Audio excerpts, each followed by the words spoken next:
good evening. Welcome to Ubuntu channel. We are live again today, the 21st of April 2023, on a Friday. We bring to you a program we are calling Ubuntu Sports, and we have the analysts, the Ubuntu analysts, to help us understand, help us break down the stories that we have tonight. Part of the stories that we have, Wada is back at ZANACO, and he started on a bad note last week. He lost against ZANACO. We'll look into that, and we'll talk about issues to do with Chambishi. There are changes there in terms of the technical coach. Lameck, good evening. Welcome to Ubuntu Sports. Good evening, Reuben, and good evening to the viewers. Thank you so much for your welcome. It's another Friday. We look forward to talking sports once again on Ubuntu channel. Great. Let's go to Chipata, shall we? Good evening, Abia. Welcome to Ubuntu Sports. Thank you so much, Reuben. It's a lovely good evening, and it's a lovely Friday. We want to sports again, and good evening to our viewers. Stay with us. All right. If you're joining us, make sure you tag as many people as possible and type in your comments. We're going to read your comments through the comment section on Facebook or on YouTube. You can also type in the live chat. So, Lameck, let's go into the program for tonight. A bad start for Wada is back at ZANACO, but a bad start conceding 3 goals in his first game. Yeah, it was a difficult start for him. It was always going to be a difficult start because ZANACO versus ZESCO played at Levi Mwanawasa Stadium has not been the easiest fixture for the bankers. Wada coming in, a positive was that they managed to score 2 goals, something that they've found really difficult this season.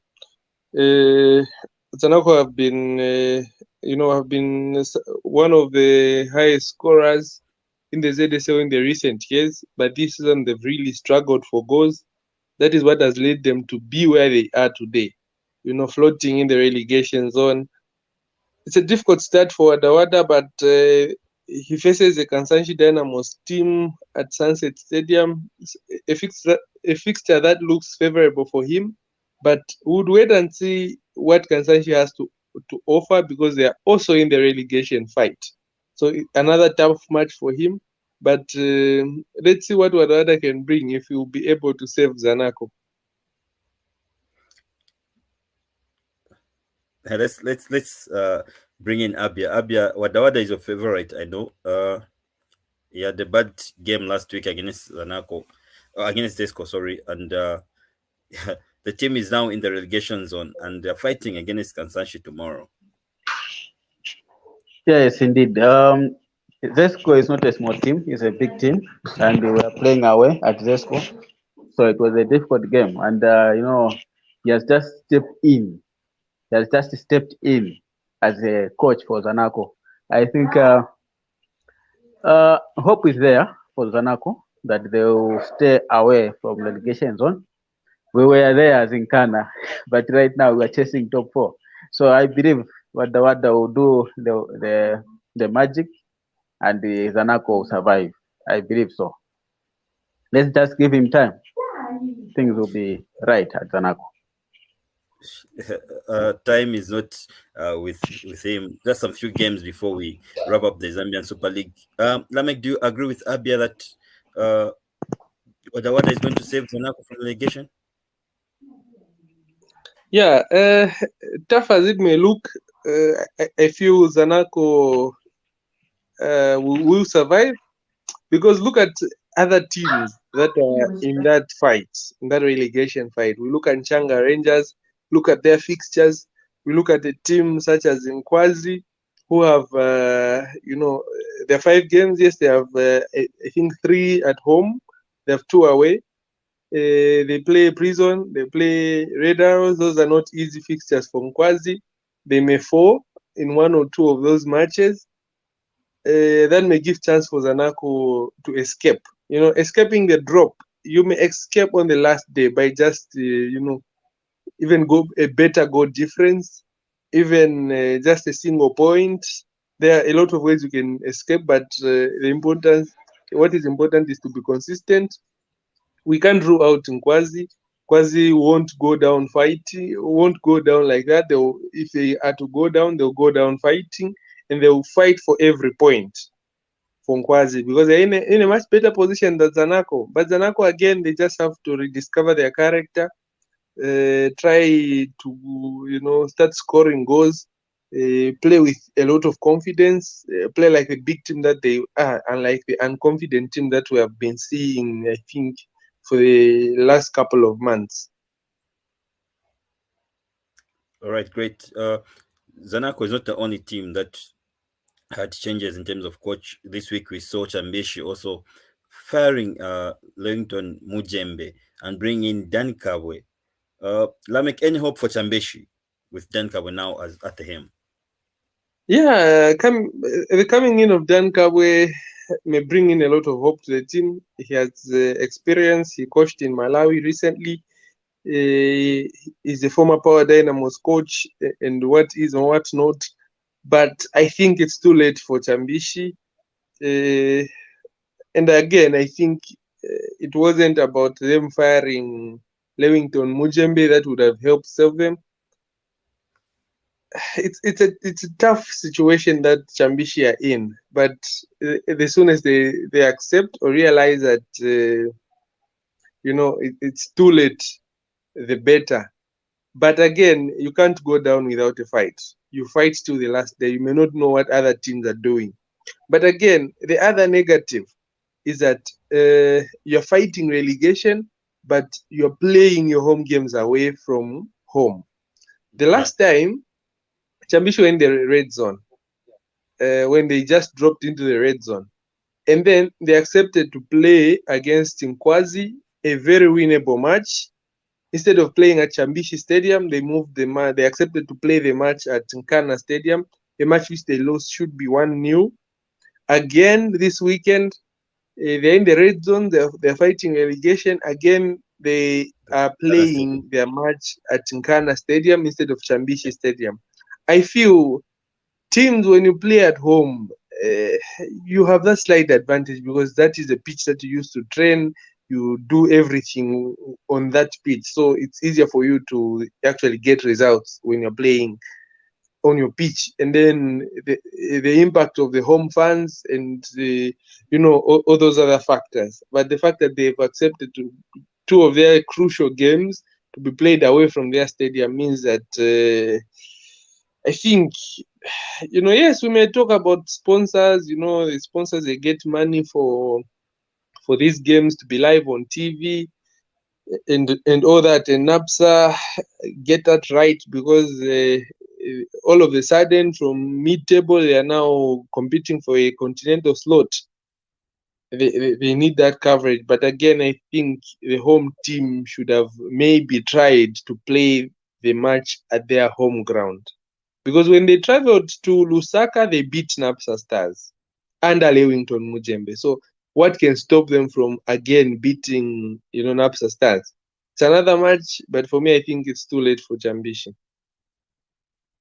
All right, Abson, what do you think? There have been changes of the coach at Chambishi with the coming in of Danny Kabwe.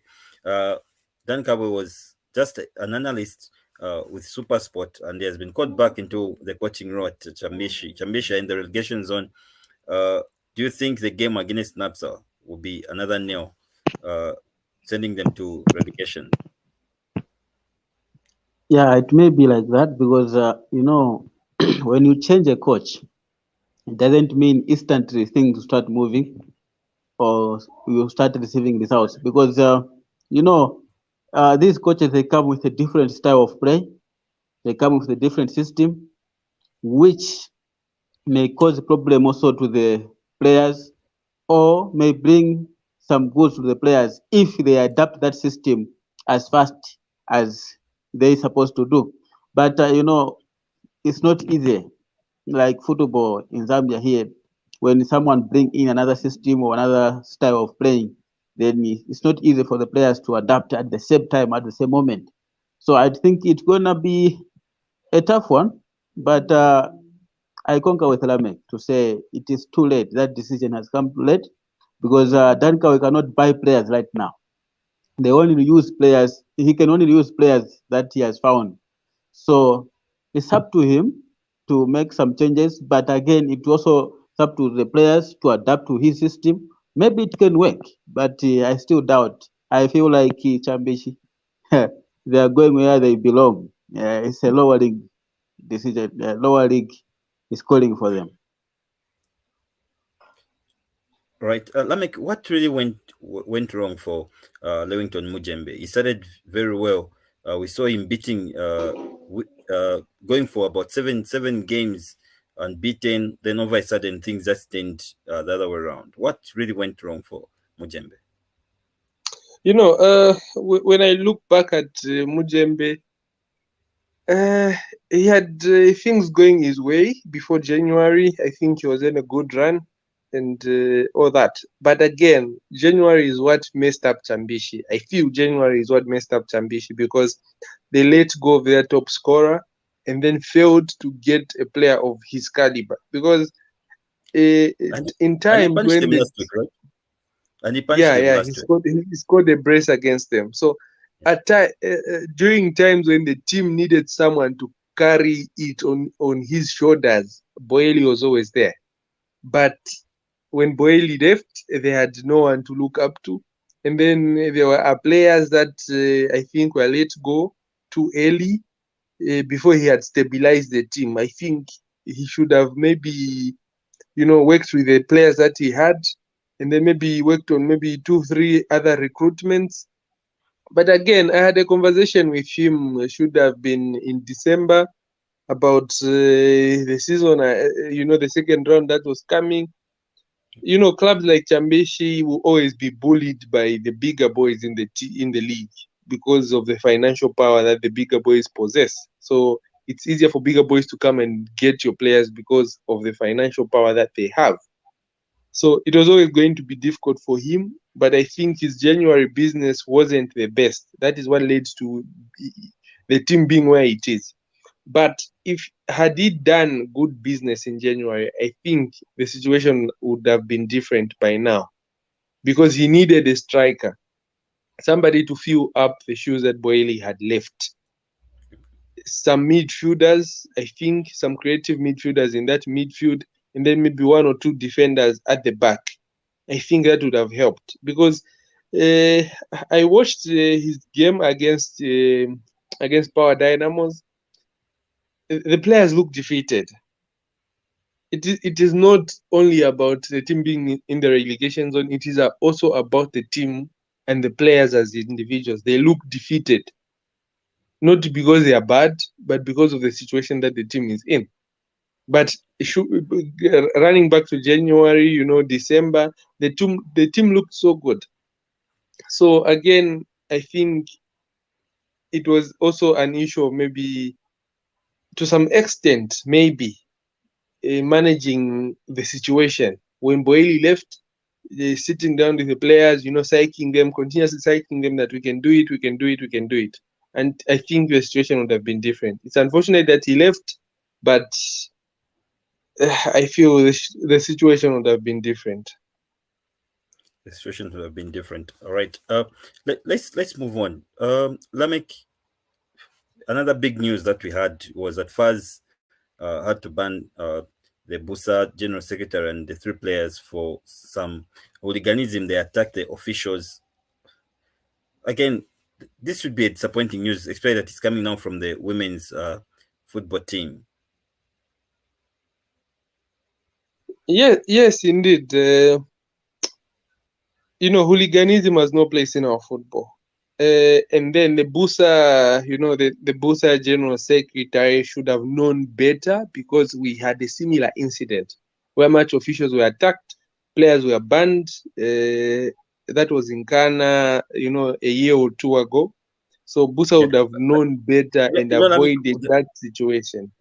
Where I'm surprised is the general secretary being involved in such an incident. I was expecting him maybe just to defend to advise the players, guys, you can't do this. But from the news that we're receiving, that the general secretary was the one in the forefront and the 3 players.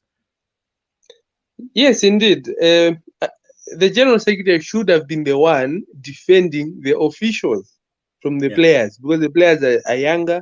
They make decisions, without thinking, and all that. But the general secretary should have been the guide, should have been the father that he is to those young girls, and then protect the officials as much as possible. He has spent a lot of years in football, and then that was just, for me, for lack of a better term, I would say an immature decision that he had made to go on and lead an attack on officials.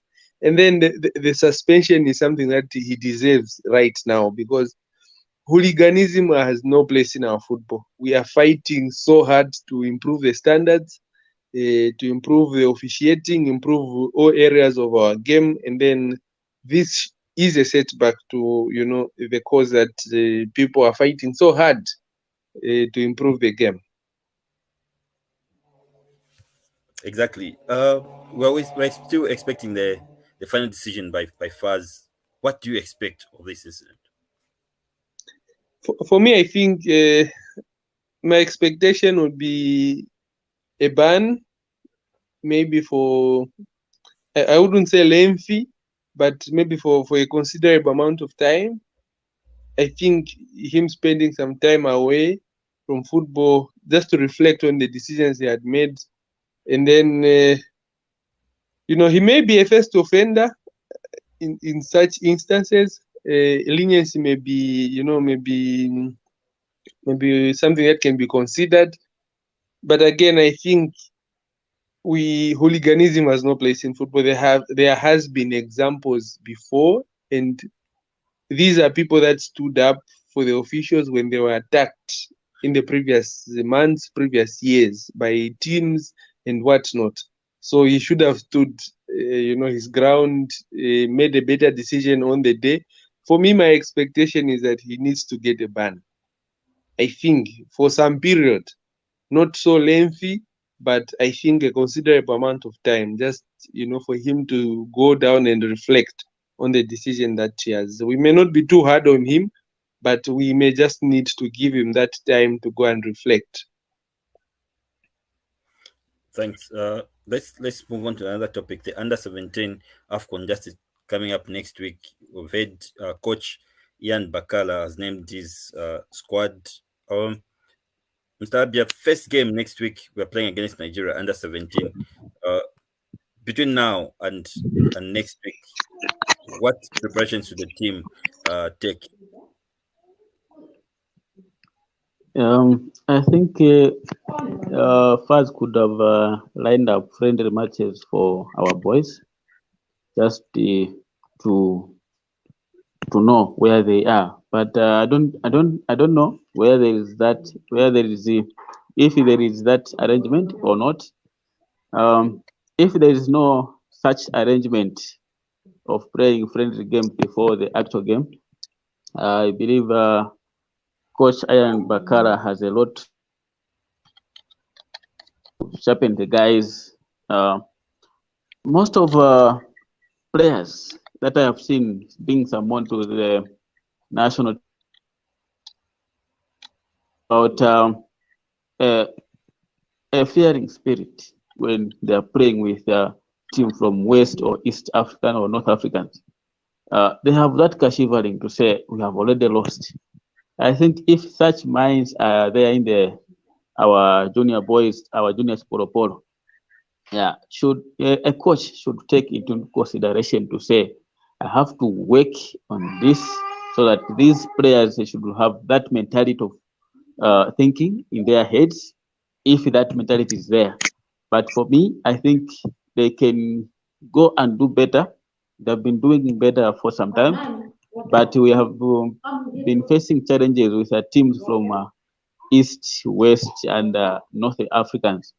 So I think this is a situation which we need to work on very hard and train hard so that we can achieve best for the young Polo there. Great. Lameck, I'm sure you've seen the squad assembled by Ian Bakala. Are you confident with the squad?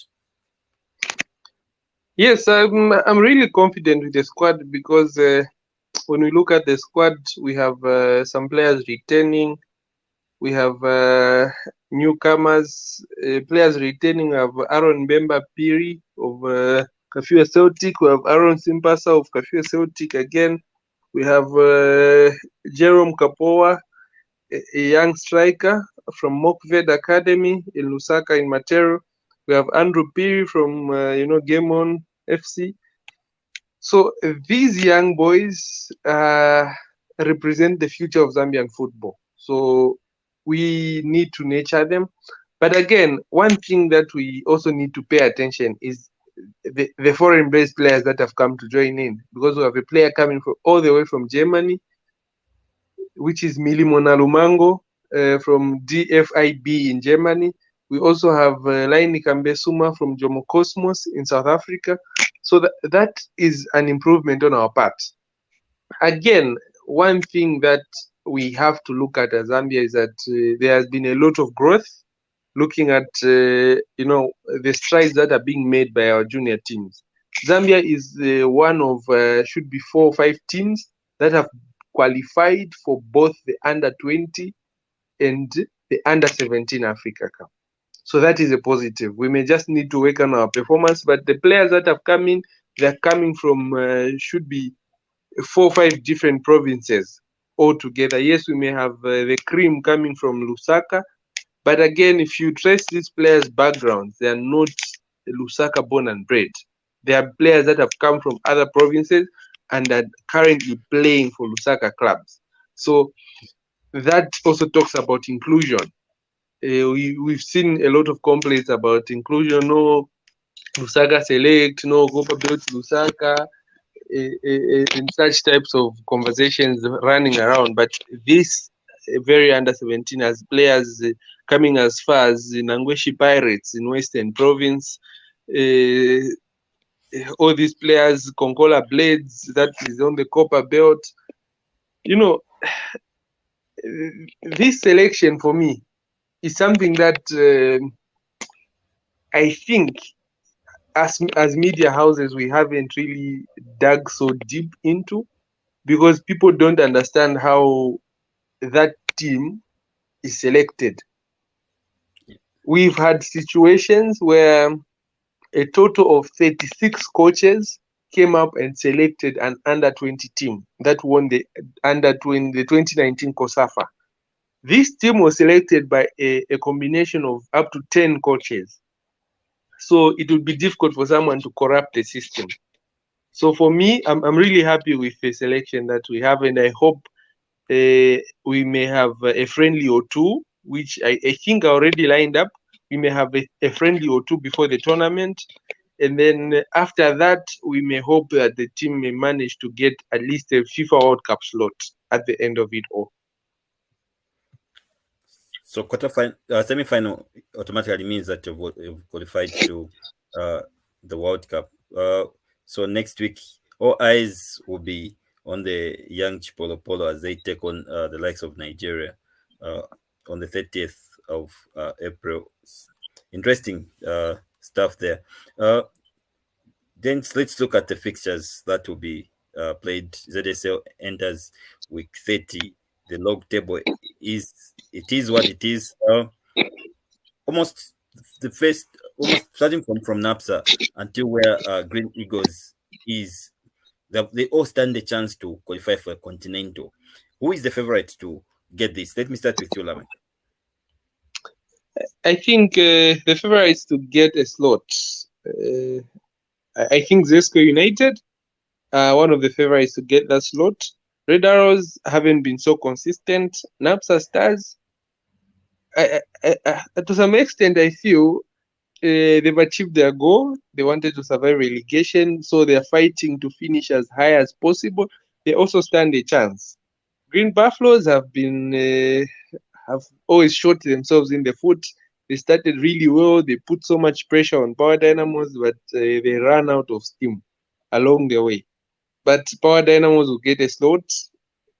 And then for me, I think Zesco United will come and get the other slot. Mr. Abia, top 2 teams. Which team are going to finish the top 2 and qualify for the continental? Can you hear me? Yes, you can. All right. As for me, I would like to have Power Dynamos and Green Buffaloes. Yeah, we need to try other uh, teams to present us in CAF. But the competition is tough there, starting from NAFTA Stars, Green Buffaloes, Red Arrows, and FC Muza. Also, Zesco United, they are in the race also. So I think for me, I can pick up Green Buffaloes to finish up in the second and Power Dynamos first one. This will be very interesting thing to hear or news to hear and to witness that the Green Buffaloes, the GBFC, to represent us in the CAF Confederation Cup and Power Dynamos to represent us in the CAF Champions League. I'd like to have these two teams representing them. Thanks for that. Let's look at the other end of the table. Lameck, already we had talked about ZANACO, but they're not the only team that are threatened. Kansanshi, Kabwe Warriors, Changa Rangers are also fighting for relegation. Which teams do you think, apart from Bitcoin, who is going to join Bitcoin in terms of relegation this season?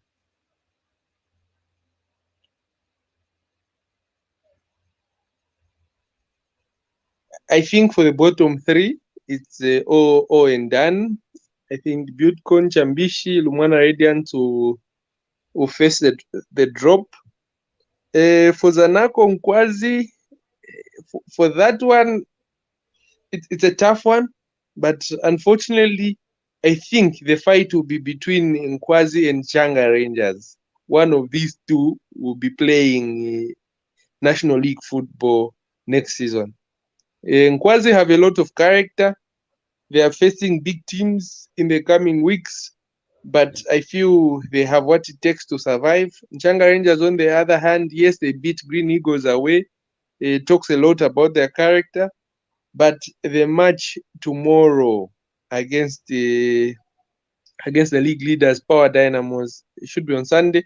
The match against Power Dynamos is a tough test for them. Should they win that one, they stand, they will brighten their chances of survival.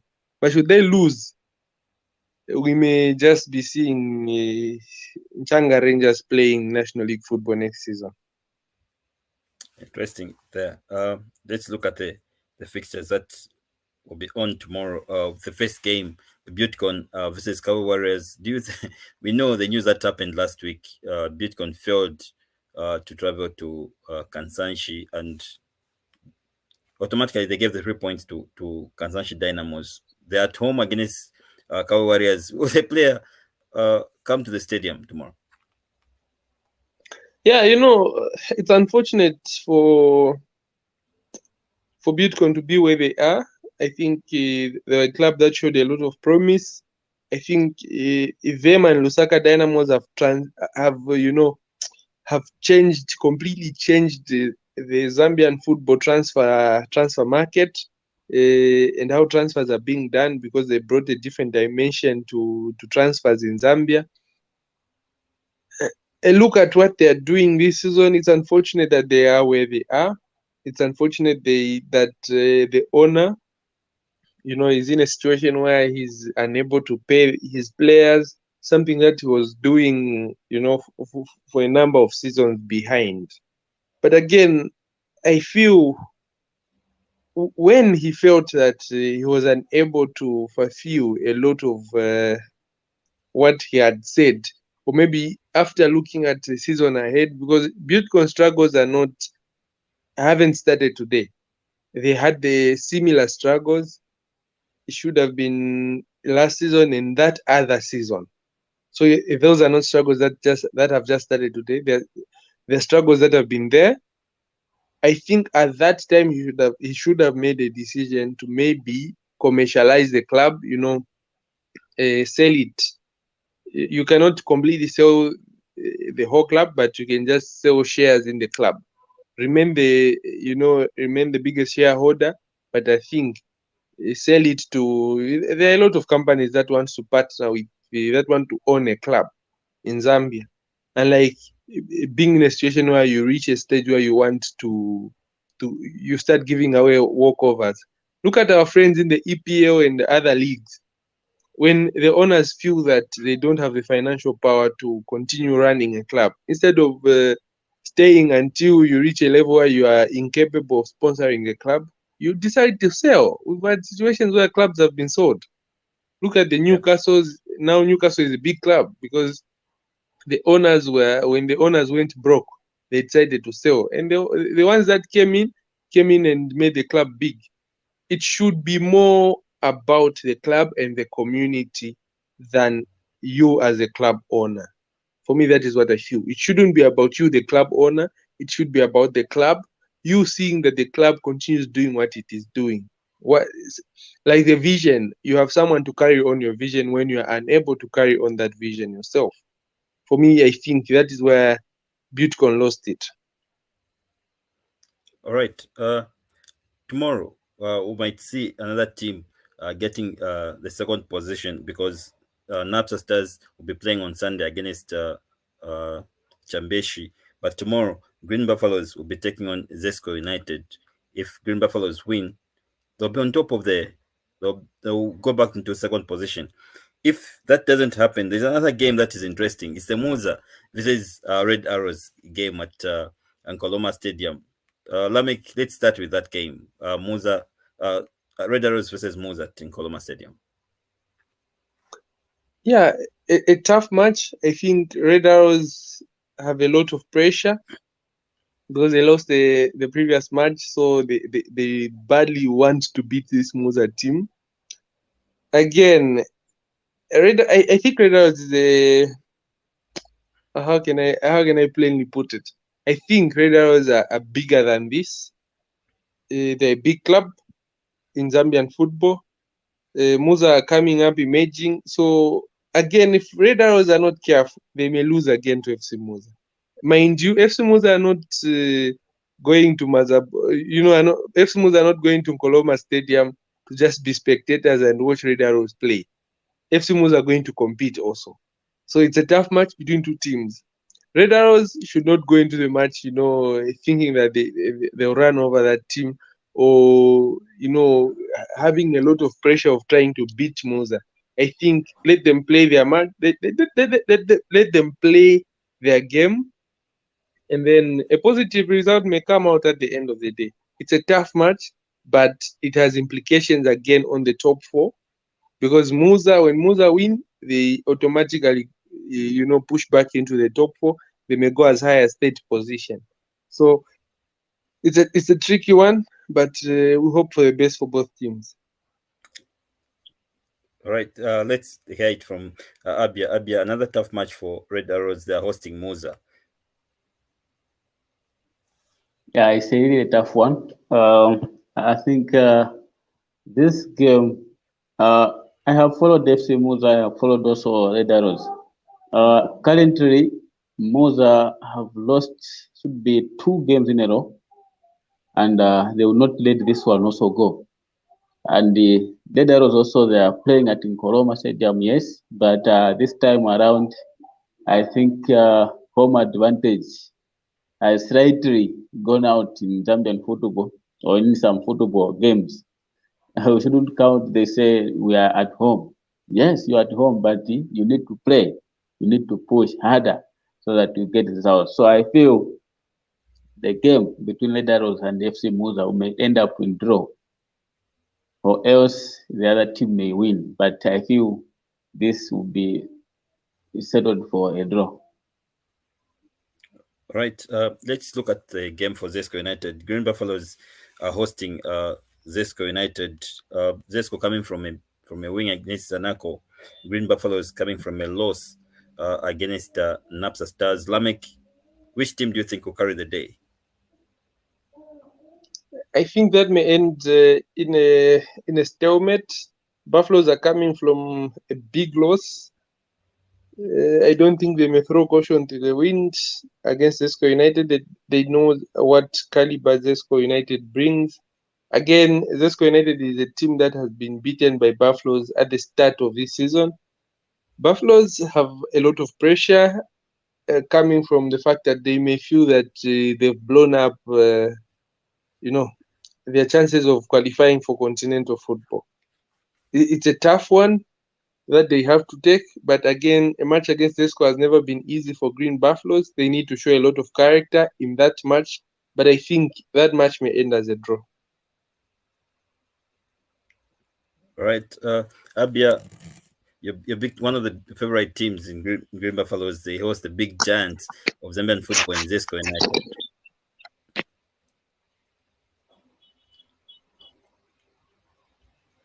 Hi, Abia, are you there?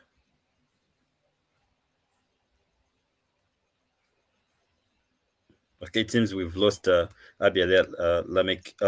Let's look at now the game that we were talking about earlier on, the ZANACO versus Kansanshi Dynamos. Both teams fighting relegation.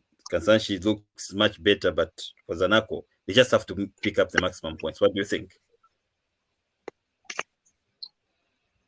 Yes, ZANACO are in desperate need of the 3 points. Kansanshi, 39 points, good, but not good enough to survive.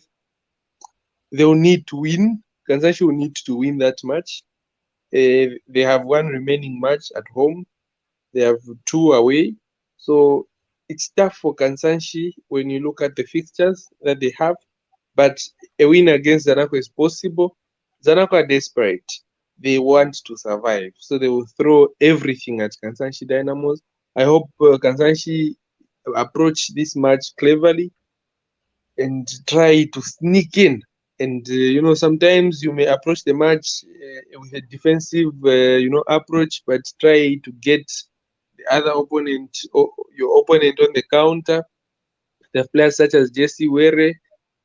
Again, Jesse Were made his Kansanshi Dynamos debut against ZANACO. So he may want to score. Yes, he scored in the previous match on his debut, but he may also want to score and help the club survive. Kansanshi are in a desperate position. They've had a lot of struggles this season, but we wish them all the best. But ZANACO, this is a desperate situation for ZANACO. They want to survive and they're desperate for it. Indeed, they want to survive. Interesting game. Nchanga Rangers is hosting Power Dynamos. Do you think Power Dynamos can put one hand on the trophy now? They are closer. They just need 6 points, which is 2 wins. Can they put one hand on the trophy? Yeah, for Power Dynamos, I think they've realized that the trophy is this close. And then again, I would like to congratulate my friend Mwenyachi Pepo, who has turned around the situation for Power Dynamos. He went to a club that was trophyless for as long as I can remember, turned them around to a championship winning team. I don't think Power Dynamos has done enough to win the ZSL, but the Chasing Pack have also not done so much to challenge Power Dynamos. Power Dynamos deserve it. They've been consistent. They've picked points on the road. Although I feel league champion 13 draws, I think that's too much. League champion shouldn't have that much draws.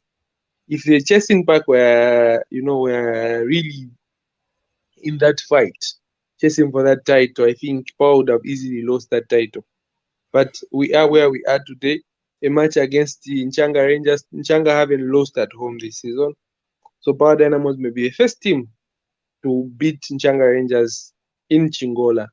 Again, another interesting stat is that last time Power Dynamos played at Nchanga Stadium, they were playing against Kansanshi. They came from a go down and beat Kansanshi by 3-1. They may turn that around and beat the home side now, which is Nchanga Rangers. Great. Let's leave the ZSL now. Let's wrap it up with what is happening in the National League. Just take us through which 4 teams do you think will come to the Zambian Super League next season? Is Mighty going to make it, or Trident? For Mighty Mufulira Wanderers, it's a desperate call. Mighty have to win at least 1 away match of their remaining 2 away matches. if they are to stand a chance of winning promotion, they have to win at least one away match. They haven't won away in 8 matches, dating back to the 22nd of November when they beat Malaiti Rangers last year. That was their last win. Coming here, history is not something that Wanderers want to look at. Their fans won't want to look at history. They don't want to be reminded about the history, because the other season they missed out on goal difference. The other season they missed out by a point. So that may also come back to haunt them. We know Mutondo Stars have come in, fighting tooth and nail to win promotion. They've done so much well in their first season in the Super League, in the National League. Trident, I think it's all but done for them. They may end up winning. I think they're in pole position to win the National League. Another team that I feel Konkola Blades is also coming up. Yes, they have here one or two challenges, but again, Konkola Blades need to pick up points tomorrow when they face Kafue Celtic.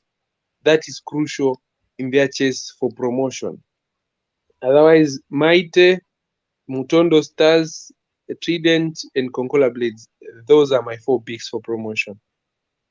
Any luck for Kafue Eagles? Kafue Eagles, yes, they're still in there. For me, these are just prediction. I feel Kafue Eagles have a decent home record, but again, what will still count is a team among these teams chasing promotion. What will count is the ability to pick points away from home. Not only picking a draw or 1 point, but picking 3 points away from home. The team that manages to pick at least 2 wins away, or manages to pick 1 win away, may stand a better chance of winning promotion. That I guarantee, because all these teams, Konkola Blades have a good home record. Mufulira Wanderers has a good home record. Mutondo has a good home record. Kafue Eagles has a good home record. So all these teams, again, when you look at their away form, they haven't been the best. So that talks about away form again. Any team that performs better away in the last remaining games stands a better chance of clinching that promotion slot. Thanks very much, Lameck. Thank you very much, Mr. Abia. This is where we end this week's edition of Ubuntu Sports. Still, we meet next time. If you are a follower of EPL, Arsenal is down by a goal to nil, and they just have to win today if they want to keep the hopes of winning the league. But right now, the team is down 1-0 in the first half. So we see you next week, Friday, same time. It's bye-bye from us.